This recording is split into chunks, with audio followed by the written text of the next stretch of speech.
தமிழ் மாநில காங்கிரஸ் தலைவர் ஜி.கே. வாசனை சென்னையில் உள்ள அவரது அலுவலகத்தில் மக்கள் நல கூட்டணி தலைவர்கள் வைகோ, திருமாவளவன், ஜி. ராமகிருஷ்ணன், முத்தரசன் ஆகியோர் சந்தித்து பேசி வருகின்றனர். இதுகுறித்த கூடுதல் தகவல்களை தருகிறார் எமது செய்தியாளர் நாகராஜ்.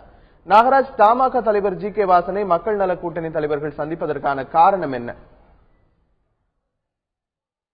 அதாவது சென்னை தேனாம்பேட்டையில் உள்ள தமிழ் மாநில காங்கிரஸ் தலைமை அலுவலகத்தில் மக்கள் நல கூட்டணியின் தலைவர்கள் மதிமுகவின் பொதுச் செயலாளர் வைகோ, அப்புறம் சிபிஐயோட மாநில செயலாளர் முத்தரசன், சிபிஎம்மோட மாநில செயலாளர் ஜி. ராமகிருஷ்ணன், விசிகே அவர் விடுதலை சிறுத்தைகள் கட்சியின் தலைவர் தொல் திருமாவளவன் ஆகியோர் சந்தித்து வருகின்றனர். கடந்த ஒரு மணி நேரமாக நடைபெற்று வரக்கூடிய இந்த சந்திப்பில் அதாவது வரக்கூடிய தேர்தலுக்கு கூட்டணி அமைப்பது குறித்து வரவேற்பு தெரிவிப்பதற்காக நேரடியாக அழைப்பு விடுப்பதற்காகவே அவர்கள் வந்திருக்கிறார்கள் என கட்சி வட்டாரத்தில் தரப்பில் நமக்கு தகவல்கள் கூறப்படுகின்றன.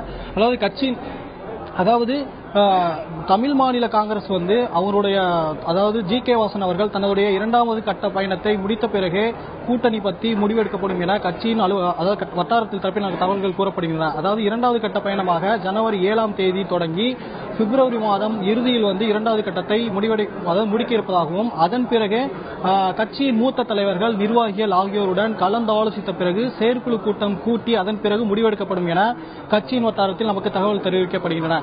கடந்த ஒரு மணி நேரமாக நடைபெற்று வரும் இந்த சந்திப்பில் கட்சியினுடைய நேரடி அழைப்புக்காக கூட்டணியின் நேரடி அழைப்புக்காகவே தற்போது வந்திருப்பதாகவும் ஏற்கனவே ஊடகத்தின் வாயிலாக பகிரங்கமாக அழைப்பு விடுத்த பிறகு தற்போது முதல் முறையாக அவர்கள் நேரில் சந்திக்க வந்துள்ளனர்.